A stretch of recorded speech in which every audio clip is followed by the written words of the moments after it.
हग्गय अध्याय 1 दार्यावेश राजाच्या कारकिर्दीच्या दुसऱ्या वर्षी 6व्या महिन्याच्या प्रतिपदेस यहुदाचा प्रांताधिकारी शलतिएल याचा पुत्र जरुब्बाबेल व मुख्य याजक यहोसादाकाचा पुत्र यहोशवा यास हग्गय संदेष्ट्याच्या द्वारे परमेश्वराचे वचन प्राप्त झाले ते हे. सेनाधीश परमेश्वर म्हणतो, हे लोक म्हणतात की वेळ अजून आली नाही. परमेश्वराचे मंदिर बांधण्याची वेळ अजून आली नाही. तेव्हा परमेश्वराचे वचन हग्गय संदेष्ट्याच्या द्वारे प्राप्त झाले ते असे.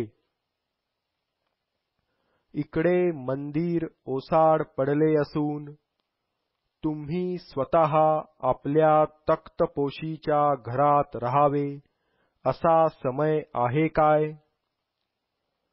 आता सेनाधीश परमेश्वर म्हणतो, तुम्ही आपल्या मार्गाकडे लक्ष पुरवा. तुम्ही पुष्कळ पेरणी करिता, पण हाती थोडे लागते.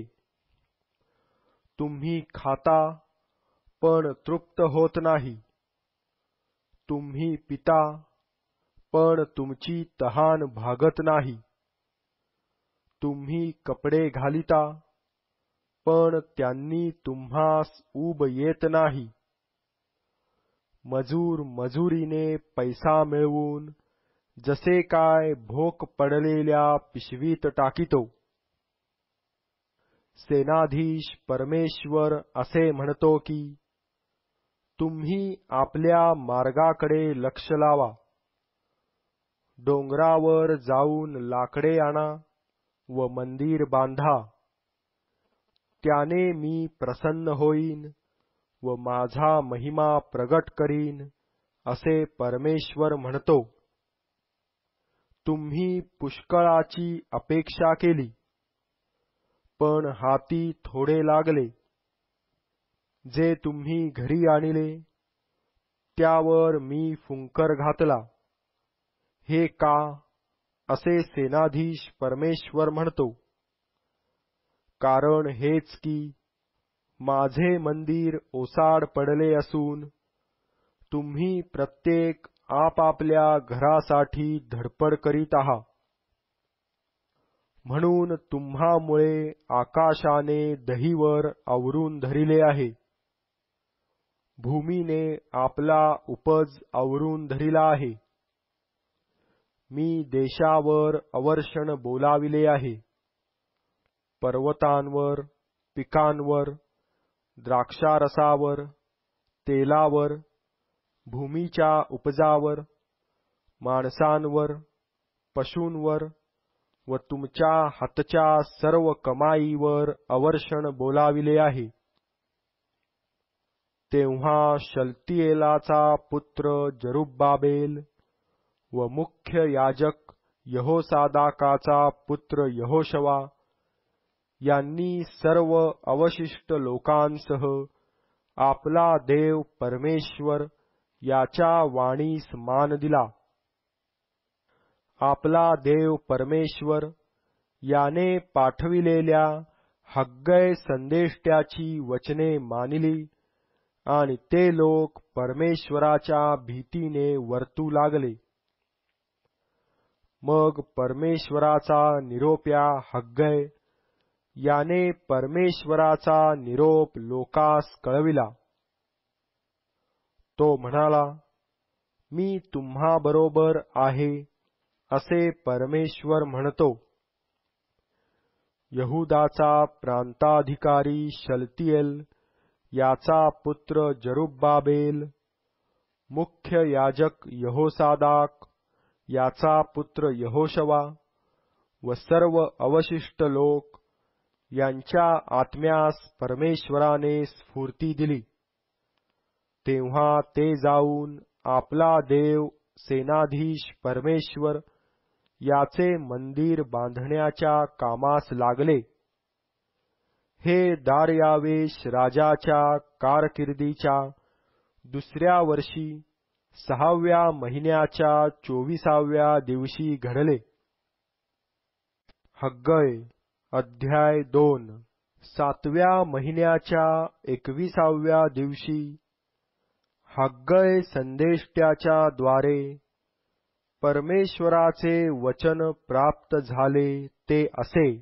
आता यहुदाचा प्रांताधिकारी शलतिएल याचा पुत्र जरुब्बाबेल, मुख्य याजक यहोसादाक याचा पुत्र यहोशवा आणि अवशिष्ट लोक यास असे विचार, ज्याने या मंदिराचे पूर्वीचे वैभव पाहिले आहे, असा तुमच्यामध्ये कोणी उरला आहे काय? आता त्याची काय दशा तुम्हास दिसते? ते शून्य झाले आहे असे तुमच्या नजरेस पडत नाही काय? हे जरुब्बाबेला, हिम्मत धर, असे परमेश्वर म्हणतो.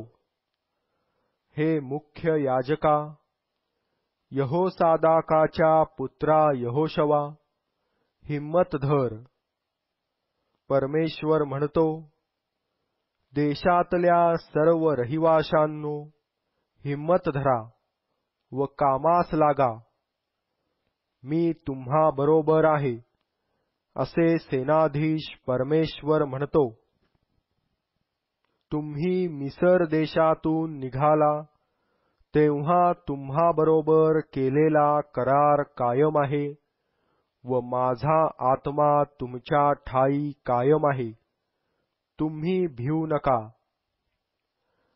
कारण सेनाधीश परमेश्वर असे म्हणतो, आणखी एकदा लवकरच मी आकाश व पृथ्वी, समुद्र व कोरडी जमीन ही हलवून सोडीन.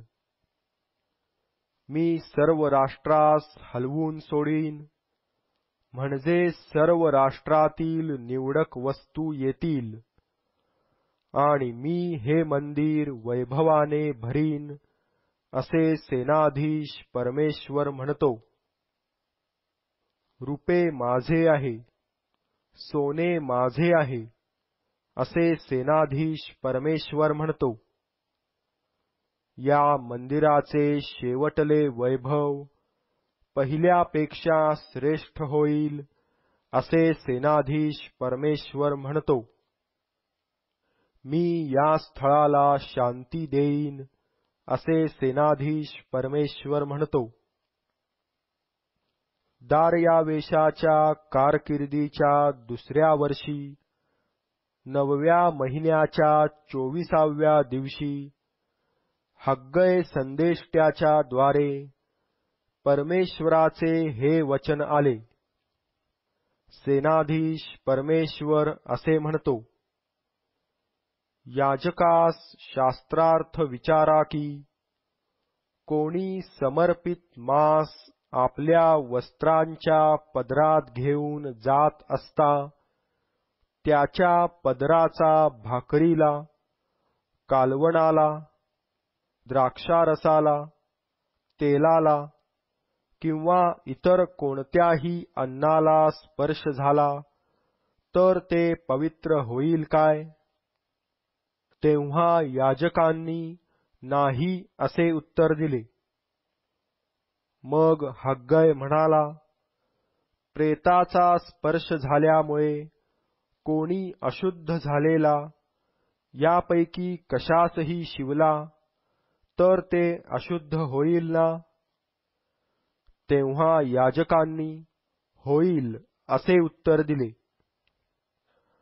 हग्गयाने म्हटले, परमेश्वर म्हणतो की या लोकांची व या राष्ट्राची माझ्या दृष्टीने अशीच स्थिती आहे, आणि त्यांच्या हातचे प्रत्येक काम असेच आहे. तेथे ते जे अर्पण करीतात ते अशुद्ध आहे. आजपासून मागची म्हणजे परमेश्वराच्या मंदिराचा दगडावर दगड रचण्यापूर्वीची जी स्थिती होती तिच्याकडे लक्ष पुरवा. त्या सर्व दिवसात कोणी 20 मापे धान्याच्या राशीकडे गेला तर त्याच्या हाती 10 लागत. द्राक्षकुंडातून 50 पात्रे भरून काढावयास गेला तर त्याला 20च मिळत. मी तुम्हावर तुमच्या हातच्या सर्व कामांवर तांबेरा, भेरड व गारा ह्यांचा मारा केला, तरी तुम्हातला एकही मजकडे वळला नाही, असे परमेश्वर म्हणतो. यास्तव आजपासून मागच्या म्हणजे 9व्या महिन्याच्या 24व्या तारखेस परमेश्वराच्या मंदिराचा पाया घातला त्या मागच्या काळाकडे लक्ष पुरवा. कोठारात काही धान्य आले आहे काय? द्राक्षालता, अंजिराचे झाड, डाळिंब व जैतून यास काही फळ आले नाही. आजच्या दिवसापासून मी तुम्हास आशीर्वाद देईन. महिन्याच्या 24व्या दिवशी हग्गयाला परमेश्वराचे वचन दुसऱ्याने प्राप्त झाले की, यहुदाचा प्रांताधिकारी जरुब्बाबेल यास सांग, मी आकाश व पृथ्वी ही हलवून सोडीन. मी राज्यांचे तख्त उलथून टाकीन, राष्ट्रांच्या राज्यांचे बल नष्ट करीन, रथ व रथी उलथून टाकीन, घोडे व त्यावरले स्वार पतन पावतील. प्रत्येक आपल्या भावाच्या तरवारीने पडेल. सेनाधीश परमेश्वर म्हणतो, त्या दिवशी हे जरुब्बाबेला, शलतियेलाच्या पुत्रा, माझ्या सेवका, मी तुला घेऊन मुद्रेच्या अंगठीसारखे करीन, असे परमेश्वर म्हणतो. कारण मी तुला निवडिले आहे, असे सेनाधीश परमेश्वर म्हणतो.